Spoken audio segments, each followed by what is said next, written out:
Bola no pé do Alexandro, lançamento para frente tentando buscar as costas da defesa do Botafogo. Bola no pé do Léo Pereira, mesma coisa, lançamento para frente e mais uma jogada que não deu em nada. Também a bola no pé do goleiro Rossi, e adivinha o que vai acontecer? Bola para frente tentando buscar as costas do adversário. Esse foi o parâmetro do jogo do Flamengo contra o Botafogo. O Felipe Luiz, com seu plano de jogo de sempre, não conseguiu ter efetividade para cima do Botafogo de Renato Paiva. Então, antes de trazer essa análise, essa breve análise para vocês rapidamente aqui, eu já me apresento, sou o Fabrício do canal Fabrício na área e trago análises táticas de times brasileiros como Flamengo, Cruzeiro, Palmeiras, os principais jogos que acontecem no Campeonato Brasileiro e Libertadores. Então, se você é amante do futebol, já se inscreve no canal para você não perder nada e bora para essa breve análise ver o que deu errado no time de Felipe Luiz. Começamos aqui pela saída de bola do Flamengo. Percebemos, que o Flamengo poucas vezes conseguiu sair com a bola. Essa foi uma das poucas vezes quando o Bruno Henrique veio buscar a bola lá atrás e conseguiu efetivamente quebrar a linha de marcação do Botafogo e sair jogando. Deu uma grande chance para Cebolinha, mas no último passe o Flamengo pecou muito, como esse lance do Cebolinha. Sempre errava no último passe, no último terço de campo.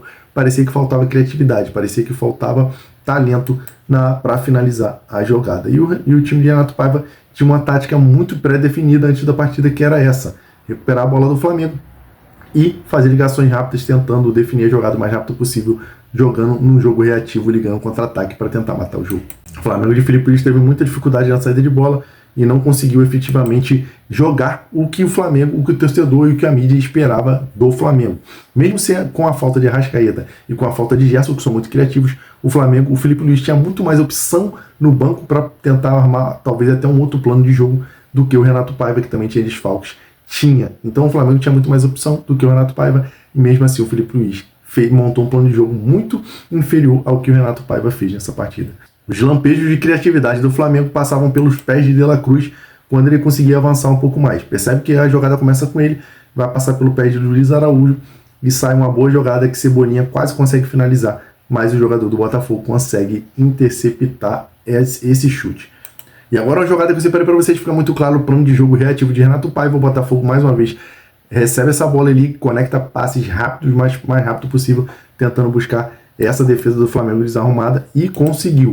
Só que o Botafogo errou no último passe. Perceba nesse lance que eu separei para vocês. O jogador do Botafogo está de posse da bola, os dois zagueiros do Flamengo estão correndo para trás, desordenados na zaga, e estão passando dois companheiros do Botafogo.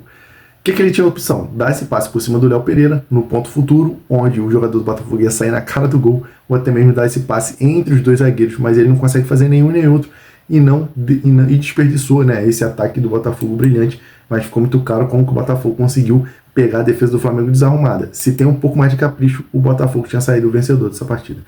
O Botafogo se dispôs na defesa no 4-4-2, normal, sem muita coisa diferente do básico, só que chama atenção os 4 jogadores de frente do Botafogo, da linha de frente, eram Alan, Marlon Freitas, Gregory e Cuiabanda, ou seja, não tinha Savarino, não tinha Arthur, e mesmo assim o Renato Paiva conseguiu montar um plano de jogo efetivo contra o Flamengo, que levou muito mais perigo do que o Flamengo de Felipe Luiz levou ao gol de John do Botafogo. Observe mais uma jogada com um lampejo do De La Cruz, que deixou o Bruno Henrique numa boa opção, mas mais uma vez o Flamengo peca no último passe, naquele requinte da última jogada. Parecia que faltava genialidade ali, faltava genialidade do Arrascaeta, faltava a genialidade e o talento do Gerson. E o Flamengo sentiu muito, ou seja, o Felipe Luiz não conseguiu um plano de jogo que jogasse sem esses dois caras, sem esses dois jogadores, e sofreu muito para tentar vencer o Botafogo. Até mesmo o Felipe Luiz falou na sua entrevista coletiva que após os primeiros 15 minutos do primeiro tempo, os jogadores não obedeceram efetivamente o que ele determinou no pré-jogo. O Botafogo em algumas jogadas conseguia conectar bons passes ali na intermediária do Flamengo, arrumando algumas finalizações e algumas jogadas de perigo, até mesmo sem ser no contra-ataque. E essa foi a melhor jogada do jogo. O tiro de Marlon Freitas na entrada da área, o goleiro Rossi salvou. Poderia estar saindo aí 1-0 para o Botafogo. E eu quero chamar a atenção para um ponto muito importante aqui nessa partida. No segundo tempo, o time de Renato Paiva, o Botafogo veio para cima, sentiu que o Flamengo deu aquela caída no ritmo, sentiu o físico provavelmente, e o time de Renato Paiva começou a jogar mais em cima, tentando jogar mais em cima do Flamengo, sem ser apenas um jogo reativo. E aí o Flamengo tinha tudo que o Flamengo queria, que o Felipe Luiz queria no primeiro tempo e não teve, que era o campo para contra-atacar, o campo para jogar com espaço. O Flamengo no primeiro tempo estava atraindo naquele plano de jogo clássico de Felipe Luiz, atrair o time adversário para marcar pressão em cima, para pegar a defesa do Botafogo desarrumada e jogar nas costas da defesa do Botafogo, jogando com espaço em transição. O Flamengo teve isso no segundo tempo, mas não conseguiu conectar os passes. Então qual era o plano de jogo de Felipe Luiz? Não tinha. Na verdade, Felipe Luiz não conseguiu armar a equipe sem o Arrascaeta e sem o Gerson. E isso fica muito claro nessas duas jogadas que eu separei para vocês. O Botafogo veio para cima, perdeu a bola. Matheus Gonçalves, que é um garoto rápido, tenta sair com a bola. O Flamengo não dá opções, demora a dar opções, os companheiros, e ele acaba perdendo a bola para o Cuiabano, desperdiçando uma boa jogada que poderia pegar a defesa do Botafogo em transição. Essa segunda aqui, que o Flamengo sai em velocidade com o Wesley, perceba que são 5 contra 5. O Wesley estava com a bola totalmente dominada, podia dar uma segurada e virado para o outro lado, onde tinha 3 companheiros. Ele tenta balançar o jogador do Botafogo para um lado para o outro, que era o Marlon Freitas, e acaba perdendo a jogada.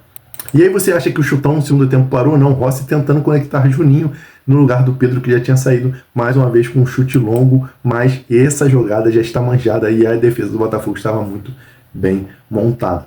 E agora, para finalizar essa breve análise, fica claro como que o Flamengo sente a falta de Pulgar, De La Cruz, e De La Cruz já tinha saído nessa altura do campeonato. O Flamengo sente muita falta dessa saída pelo miolo. Olha como o Flamengo tem dificuldade, o Botafogo já marcando em cima no final da partida e o Flamengo sem saber o que fazer. Bom, pessoal, essa foi a análise da partida. Renato Paiva montou um jogo reativo e poderia ter muito bem ter saído com a vitória em cima do Flamengo de Felipe Luiz, que parece só ter um plano de jogo, que é atrair o adversário para marcar aquele bloco alto e tentar explorar as costas da zaga com esses lançamentos e até mesmo com as transições rápidas quando o time marca lá em cima e acaba dando espaço. Parece que o Felipe Luiz tem que se reinventar, ainda tem muito que aprender no futebol brasileiro. Eu quero saber a sua opinião. Deixa aqui nos comentários. O que você acha? O Felipe Luiz tem que se reinventar? Isso que ele está dando é azar ou realmente faz sentido o que eu estou falando? Comente aqui que sua opinião é muito importante, claro. Te convido para seguir o canal. Se você ainda não é inscrito, se inscreve para não perder essas análises táticas que eu trago aqui para vocês. Tamo junto, forte abraço.